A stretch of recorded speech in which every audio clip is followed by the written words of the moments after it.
PEMBERLEY RANCH, written by Jack Caldwell, narrated by Benjamin Fife. Prologue. Vicksburg, Mississippi, May 22nd, 1863. The day was several hot, stifling hours old when the young, gray-clad captain of infantry once again peeked carefully over the ramparts of his position into the morning sun, telescope in hand. Yet again he saw nothing, but he was not deceived. Since the initial assault upon their location 3 days ago, the enemy had tirelessly moved men and material into position for another attack.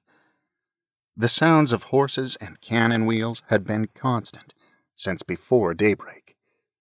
The heavily wooded hilly terrain was not only perfect for defense, but also for hiding the maneuvers of their attacker. "Them Yankee boys are getting ready to come a-visitin' again, Captain?" a voice whispered into his ear. William Darcy, captain in the Texas Legion, Confederate States Army, turned his bright blue eyes to his sergeant beside him and wiped a dirty hand across his beard-covered chin before answering. "My compliments to the colonel, and report that the enemy is moving forward." No sooner had the man offered the barest of salutes and moved away from the front lines than the woods opposite exploded with noise. Darcy's screams of warning were unnecessary, as men ducked from the incoming cannon fire. Darcy lay at the bottom of the trench like the others, keeping his head as low as possible. On an impulse, the 20-year-old officer pulled out the pocket watch his father had given him for his birthday 2 years before. 10 o'clock exactly. The cannonballs began to fall behind the lines toward Vicksburg itself. Darcy knew what that was about even before the cries of the enemy reached his ears. He pulled out his sword and stood in a low crouch. "To the line, boys! To the line! The enemy is upon us! Give 'em hell!" The bedraggled Texans in various uniforms of Confederate gray rushed to the ramparts, muskets in hand, screaming the rebel yell that had terrified more than one Union soldier since Bull Run. Just in time, too, as the first of the men in blue were mere yards away. Darcy's view of the attackers disappeared behind a cloud of smoke as the muskets fired in a volley. The smoke cleared to show a score of figures in dirty blue scattered on the bare ground before the earthworks, but there were 100 more advancing. The first line of defenders fell back to reload as the second line took their places. "Fire at will!" Darcy yelled as he drew his Colt revolver. "Fire at will!" Time lost all meaning as Darcy fired into the advancing horde again and again. The Texans knew that their position, straddling a rail line, was a key point in the defense of Vicksburg, and they fought desperately against the Union soldiers, who were just as desperate to take it. The din was deafening as gunfire, explosions, and screams blended into an unearthly sound. Darcy had ducked down to reload his pistol for the 3rd time when he noted that the noise had abated a bit. Creeping up, he saw through the smoke and haze that the Yankees were pulling back in good order. He ordered his men to cease firing and conserve their precious ammunition as he glanced at his watch again. 10:15. Darcy and his company had been relieved about midday as fresh troops took up their position in the lunette. They were resting as well as they could, with the occasional cannonball falling throughout the afternoon, when they were approached by a group of officers on horseback. The commander of the Legion, Colonel Wall, spoke to them. "Men, we've got some Yankees that have broken through at the redoubt. They're a stubborn bunch, and I need some volunteers to help clear the vermin out. Are you with me?" Darcy looked at his men. "Sir, how many do you need?" "A score will do, Captain. We muster down the lane here." With that, the party rode off. Darcy rose to his feet and looked around. A good 24 men volunteered, and soon the detail moved off to the rendezvous point. They joined up with others, and the plan was formed. By late afternoon, the force moved into position near the railroad redoubt. Darcy could see men in blue hiding in the trenches or behind shelter. He knew this assault would be costly. A shout went up, and the Texans charged. Darcy ran before his men, the Colt in his right hand and a sword in his left. The men to either side fired their muskets on the run and continued the charge, bayonets gleaming in the afternoon light. The enemy returned fire from their positions, but even as men fell around him, Darcy knew it was too little, too late. They were almost upon them. The Union soldiers began to fall back in some disorder. Darcy bared his teeth as he smelled the impending victory. There was a mighty explosion, and Darcy experienced a feeling of flying before the world crashed into his face. Will Darcy knew nothing, except that he hurt all over, hurt bad. After a while he was able to discern something besides the ever-present pain, a low murmuring in the background of his darkness. It took a moment before he realized it was the sound of men groaning and crying. Darcy opened his eyes to behold a dark, uneven ceiling, lit by the light of lanterns. He suddenly realized that he could only see out of one eye. In a panic, he raised a hand to his face and tried to sit up. A wave of agony crashed into him, and he could not prevent crying out as he fell back. Darcy heard voices close by. "Doc, this one's waking up." A moment later, a face came into his limited field of vision. "Captain, how are you feeling?" "Like I'm about to die," his mind screamed. He peered closely at the man. About Darcy's own age, the young man had a broad, flushed face and light-colored hair. It was a face that usually would be happy, he considered. That it wasn't was a cause for concern. "Hurt," was all Darcy could manage. "I should think you do," the unknown man said in a soft Georgia accent, with a hint of a smile. The break in the man's serious mien was comforting. Darcy waved a hand before his face. I... "Rest easy," the man said.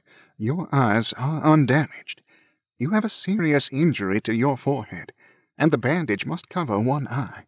You're in hospital, Captain, in a cave to protect y'all from the incoming artillery.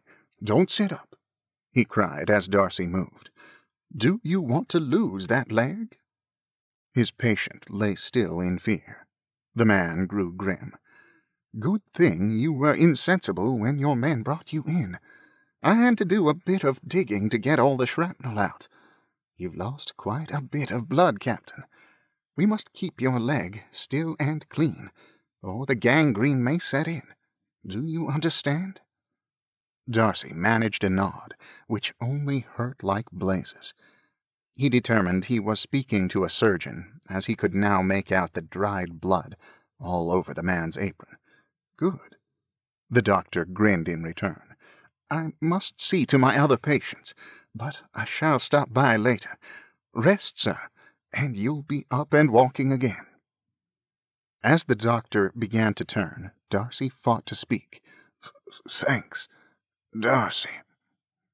The doctor turned in surprise. "I beg your pardon?"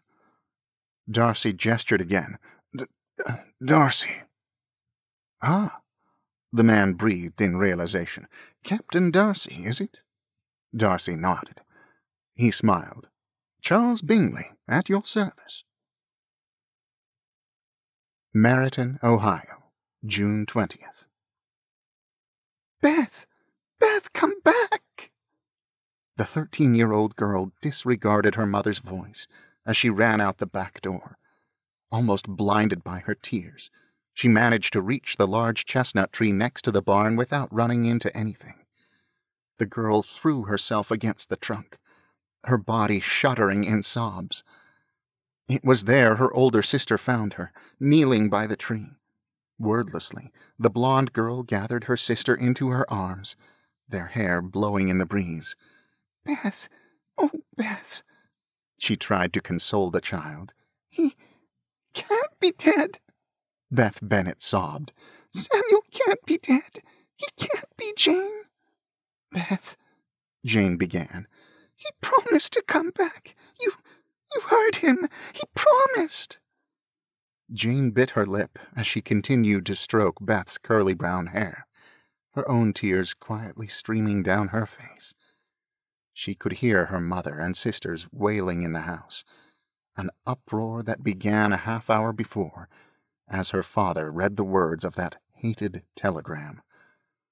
"We regret to inform you that—" "Beth, oh, Beth," was all Jane could manage. Her own distress was great. Samuel Bennet, the eldest of the Bennet children and the only son, proud corporal of the Ohio Infantry, gone to save the Union as part of the mighty Army of the Potomac, had died of influenza in Maryland. Samuel was beloved by all of his family, but Beth was particularly fond of him. Jane might be Beth's confidant, but Samuel was her hero and could do no wrong. Jane could only hold her sister, allowing her to cry herself out. Finally, as Beth's sobs subsided, Jane said, "Beth, we must return to the house and see to our parents and sisters. We cannot add to their distress. We must be strong, Beth." "Samuel was always strong, Jane." "Yes, he was. Now it's our turn. Our family needs us." She took the girl's face in her hands. "It is what he would want." Beth nodded. Their mother loved her only son almost as fiercely as Beth, and their father doted on him. They would be shattered, leaving their 3 younger sisters little comfort. Jane got to her feet and helped Beth up. Hand in hand, they turned to return to the house. As they walked, Jane heard Beth mumble something and asked her about it. "I said it is their fault, Jane," she spat. "Whose fault?" "Those damned rebels." "Beth, please," Jane cried. "Please don't talk like that in front of Mother or Mary. You know how they feel about coarse language." "Very well, but I'll never forgive those evil slave-owning rebels. Never. It's their fault Samuel went away. Those evil, evil people. I hope God smites them. I hate them. I will hate them for the rest of my life." Vicksburg, July 4th. Will Darcy sat up in his cot, listening to the cannons going off. He turned to the doctor sitting beside him. "I suppose it's noon, Charles?" Dr. Bingley checked his pocket watch. "Yes, it is. Precise, aren't they, these Yankees?" Darcy sighed, flexing his body. His recovery from the wounds he suffered in May had been hampered by a persistent fever. He had only grown strong enough in the last week to go to the chamber pot unaided. He desperately wanted to return to his command, but now it was too late. Confederate Lieutenant General John C. Pemberton had surrendered Vicksburg to Union Major General Ulysses S. Grant after a 42-day siege, which brought suffering and starvation to troops and civilians alike inside the ramparts. Pemberton had no choice. He had tons of ammunition, but virtually no food. They could hold out no longer. "We've already furled banners and stacked arms. We were to do that before the Yankees took possession of the city," Bingley observed. "I'm told we're to get parole." He patted the captain on the arm. "We get to go home, Will." "Maybe." In the last month, Bingley spent all of his free time with Darcy, playing cards or telling stories, and they had developed a deep friendship. Before Bingley could ask his morose companion his meaning, there was a noise at the entrance of the cave. "I'd best see to that." He excused himself. Darcy watched him walk off to the exit of the ward, when the doctor was pushed back by 3 blue-clad soldiers. "Here, what's this?" Bingley cried. "This is a hospital." "That's for us to see, Johnny Reb," drawled a private. "We're to secure this place and take prisoner any stragglers," said another. Bingley grew angry. "These are all wounded or ill men. Be quick about your business and leave." The third man waved a pistol. "The only one leaving, mister, is you." "I'm a doctor, and these are my patients. I won't leave." The soldiers ignored him and began searching the belongings of the patients. "What are you doing?" "Searching for contraband," said what appeared to be the leader of the band as he fingered a pocket-knife. He put the object into his pocket and picked up a book. One of his fellows laughed. "Contraband! Oh, good one, Pike." "Since when is a man's Bible contraband?" Bingley cried. He moved to confront the man Pike. "Put that back." Suddenly Pike drew a knife. "Resisting the surrender, mister," he growled dangerously. "You don't want to be doing that. No, sir." During the whole time Darcy had lain quietly, pretending to be asleep, all the while slowly reaching beneath his cot.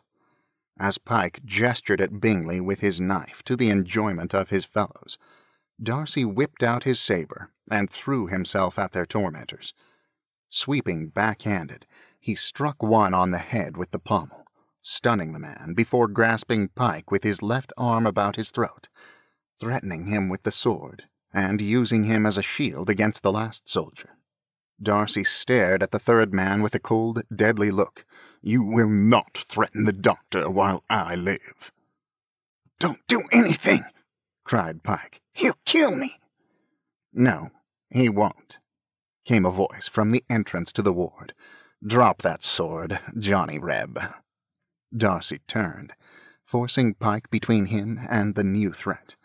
He saw a dark-haired man in a blue captain's uniform holding a pistol on him from his left hand. "I am Captain Darcy," Darcy said in his best command voice. "Are you in charge of this rabble?" "I am, Captain. My name is Whitehead. Release that man, or I shall be forced to shoot you." "Your men, Captain, were stealing from sick and wounded men, and were about to attack a doctor. This is strictly against the rules of war. Tell them to stand down." Captain Whitehead's mouth twisted into an amused grin under his pencil-thin mustache. "Were they? Very well." Whitehead barked out an order, and the two Yankee soldiers backed away, holstering their pistols. "Good enough, Captain." Darcy hesitated a moment, then slowly withdrew his strong left arm from Pike's throat. Pushing the frightened corporal away, Darcy reversed his sword and offered the pommel to Whitehead. "My sword, sir. I am yours to command." Whitehead holstered his pistol and took the weapon. "A fine saber, Captain. Where on earth did you get it?" "It's Spanish, sir. Fine Toledo steel. It's been in my family for 4 generations. Whitehead inspected the workmanship with ill-disguised envy. "You would hate to lose it, I am sure. Well, have no fears, Captain." Whitehead glanced at his men standing behind Darcy and nodded. Bingley saw the man move to his friend and cried a warning, but it was too late. A moment later, Darcy lay sprawled insensible on the cave floor. Bingley tried to help, but a soldier seized him, pinning his arms behind his back. Whitehead walked over to the prone man and laughed. "Yes, Captain. I would not concern yourself over your sword. You'll have no need for it where you're going." He turned to his remaining men. "Take this man prisoner. Hold." As the two lifted Darcy from the ground, Whitehead rifled through the unconscious man's pockets. "You bastard!" cried Bingley as he struggled in the soldier's grip. "You're no better than a common thief." Now, Doctor," Whitehead remarked as he withdrew Darcy's pocket-watch. "There's nothing common about me at all. Besides," he turned to Bingley, "you're a rebel and a traitor. You're fortunate that I don't shoot you out of hand where you stand." "You won't get away with this," Bingley vowed. "Oh, I think I will. You are nothing. I'd keep quiet if you value your parole." Bingley threw a rather strong curse at Whitehead, and the officer lost all good humor. "Very well, Doctor. Take him away, boys." July 5th. Major General Ulysses S. Grant, commander of the victorious Army of the Tennessee, sighed as he enjoyed an after-supper cigar and whiskey in his tent with his friend and subordinate, William Tecumseh Sherman, Major General of Volunteer and commander of his 15 Corps. Sherman puffed his cigar. "I told you, Grant, that if you stayed in the Army, some happy accident might restore you to favor and your true place. Well, when news of this victory reaches Washington, you'll be the toast of the nation." Perhaps. You did give me good counsel, though." "Ha!" Sherman gulped down a bit of his drink. "You stood by me when they all thought I was crazy before Shiloh, and I stood by you when they all said you were a drunkard." Grant eyed him. "I was not a drunkard." Before Sherman could respond to that, an aide came in with a message for Grant. The weary-looking bearded man scanned the 2-page dispatch while Sherman refilled his glass. He looked up as a curse escaped Grant's lips. "Trouble?" The general tossed the notes upon his field desk. "Yes, some fool is demanding that a rebel doctor and one of his patients be arrested for insubordination, assault, and violation of the surrender." "So?" "Well, there is also an affidavit from the doctor stating that Union soldiers were stealing from the patients, and he demands I take action against them." Sherman sat back. "It happens, no matter how many orders we issue or men we arrest. If it gets too bad, we put a few in the stockade. Is there something else?" "The officer involved is a George Whitehead, attached to 13 Corps. Made captain because his father is the postmaster back in Illinois and active in the Republican Party. I've had complaints before about this fellow, but McClelland always stood by him." "You think Whitehead is guilty?" "I've no reason to trust the man." Sherman grunted. Both the Union and Confederate armies were filled with political officers, men who received their rank not because of military training or experience in battle, but because of their civilian connections. They were usually incompetent troublemakers for their professional brethren, but they had friends in high places, and it was detrimental to one's career to oppose these men without being very careful.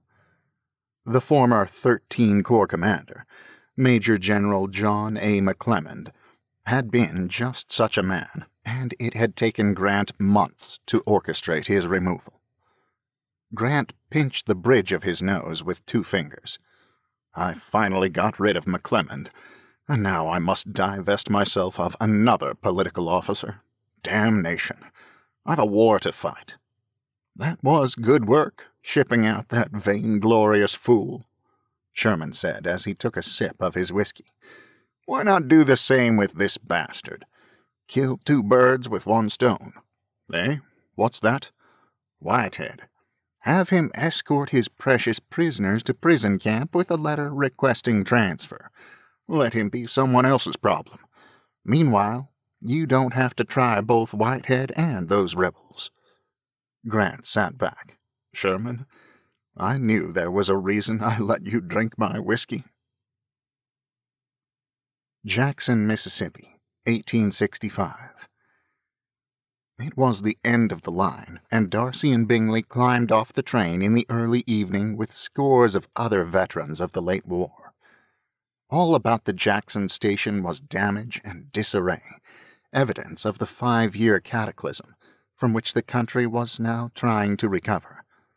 The 2 needed a place for the night, but were not surprised to learn from the station master that all the available rooms were taken.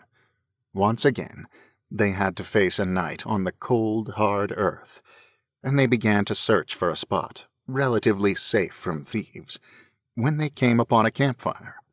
"Hello," Bingley cried to the lone figure next to the flame. "May we share your fire for a while?" The man looked up from under the broad brim of his hat, which sported a silver hatband.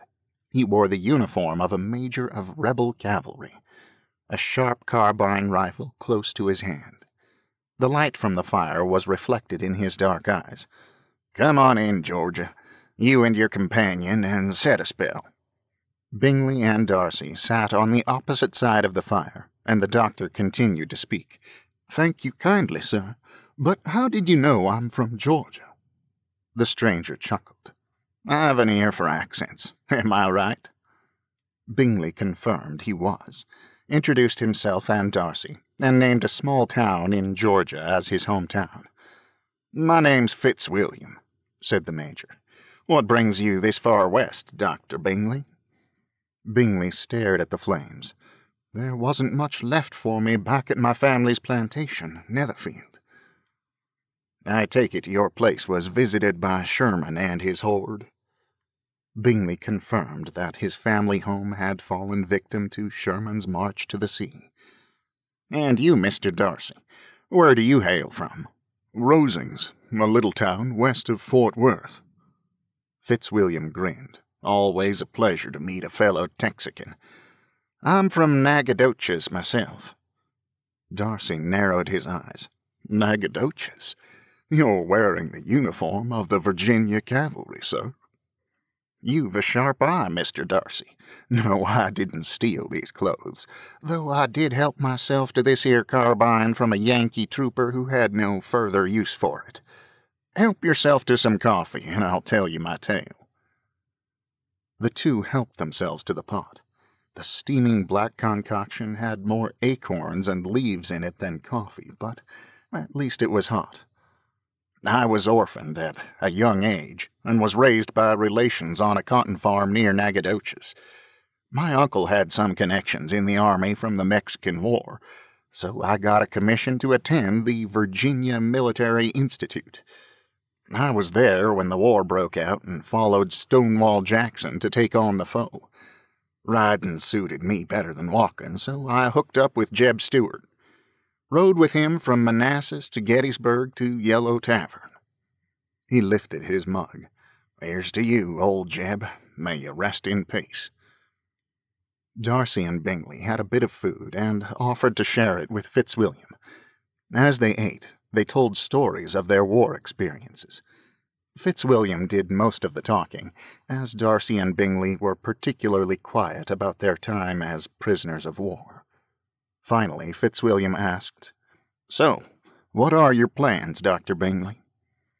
Bingley swallowed a spoonful of beans. "Call me Charles, Fitz. Going west with Will here. He tells me there's need for a doctor in Rosings, so I'm heading to give it a try. What about you? Heading back to Nacogdoches?" "Nah, never did take to farming, to the grief of my uncle. I got an itch to ride the range, punching cattle and such. I'm heading west, going to sign on with a cattle ranch." Darcy eyed him. "Ever rode cattle, Fitz?" "Not yet," he grinned. "You offering me a job, Darcy?" "That's up to my daddy, but you can come along." "Thank you kindly, Mr. Darcy." Darcy grinned for the first time. "Good that you know your place, Fitz. Pour me some more of that black stuff you're passing off as coffee." "Hell with that," Fitz returned, as he pulled a small bottle from a saddlebag and tossed it to Darcy.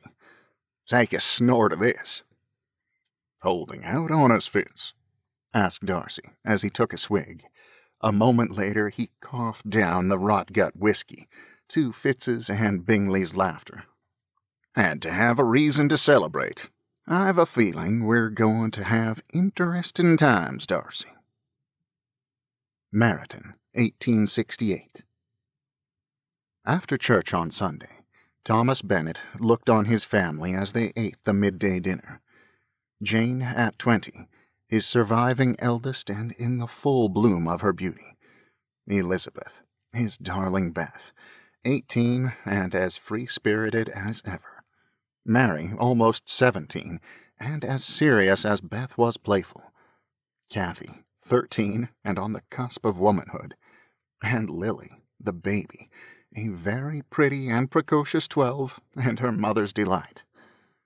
For a moment the memory of his only son, Samuel, 5 years in a grave in Maryland, flashed before his mind. Samuel was a hole in his soul that would never heal. His eyes fell upon his cohort for the past quarter-century, his wife, Fanny. He loved her dearly, but he was not blind to her shortcomings. Never an intelligent or introspective person, she had been a gay and kind companion during the majority of their life together. But Fanny had changed since the loss of Samuel. She was now prone to fits of anxiety and, therefore, less of a guiding light to the 3 youngest than she had been to Samuel, Jane, and Beth in their youth. The children had been given free rein to indulge in their more unfortunate tendencies. Mary was unsociable. Kathy was as emotional as her mother, and Lily was terribly spoiled. Bennet was loath to admit that he bore some responsibility for this sad state of affairs. He had found young children uninteresting, and had given his attention only to his eldest. Samuel, oh Samuel, he thought again. The loss of his heir would cost his family more than they knew. Bennet cleared his throat. "My dears, I have an announcement to make." The Bennet women turned their attention to him. Bennet inwardly grimaced in anticipation of the uproar to come. "For quite a while we've lived in comfort. Working the land with my brothers has adequately provided for us these many years." "Adequately provided?" cried his wife.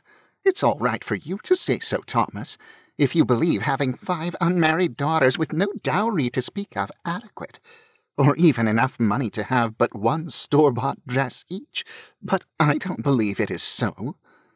"Indeed, my dear. And now with the return of my nephews from the war and their growing families— Forgive me, Fanny." Mrs. Bennet wiped the tear from her eye. "Please, Thomas, say no more about that, or I will think of our poor lost Samuel again." She could say no more as she wept, and Kathy joined in. Jane and Beth consoled the others. Mary sighed in disapproval, and Lily looked bored. Bennet held his tongue until his wife was tolerably composed. "My dear, now that our nephews are having families of their own, the Bennet farm will not produce enough for all of us. Therefore, I have spoken to my brothers, and they have agreed to buy me out." "Buy us out? But, Thomas, what shall we do?" Jane spoke up. "Are you buying another farm, father?" "Yes, I am. A place of our very own." "We will have to leave home?" Kathy gasped. "Yes, we will." Fanny cut him off. "Oh, who cares about this old house? We inherited it from Grandmother Bennet. A house of our own. How delightful. Is it near the river, dear? I hope it is near the river." Bennet glanced down at his plate. "It is near a river, Fanny." Beth frowned. "But, father, how much did our uncles pay? Land near the river is so very dear. They surely couldn't pay that much." "They paid enough, Beth. We will have a new farm near a river, but it will not be here." "Not here?"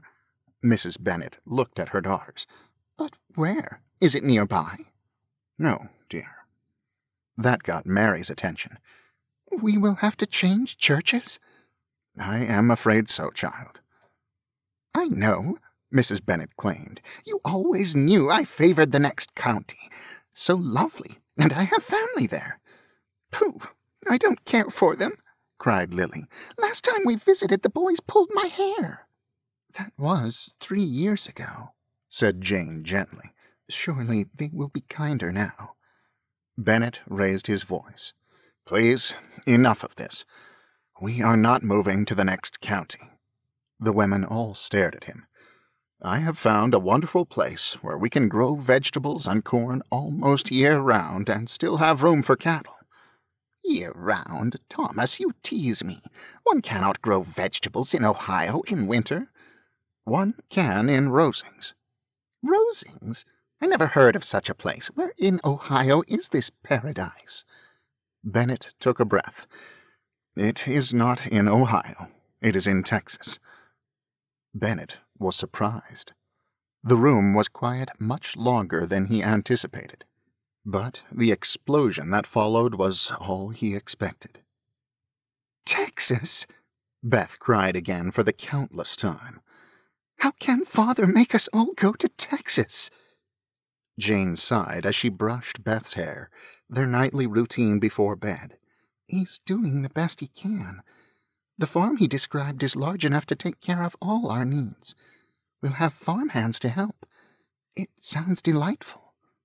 Beth was not appeased. If Samuel were here, he would talk Father out of this. Beth, if Samuel were here, we might be buying out our uncles. But he is not. We must try to persevere. Father needs our support, not our censure. Beth bit her lip as she recalled her mother's unkind exclamations at table. You're right. Father is trying to care for us. But, oh, Jane, Texas? I can't believe it. I hate it. It is very far away from here, that's true. It's not Texas that I'm talking about, but the Texans. I haven't forgotten that they turned their backs on the Union and most disgracefully took up arms against us, all to preserve their vile practice of slavery. Beth, we are taught to forgive. Perhaps they have seen the wickedness of their ways and have repented. Perhaps, Beth said, but to herself she thought, You may forgive them, Jane, for you are good. But I will never forget that if not for them, Samuel would still be alive. I will never forgive them. Never.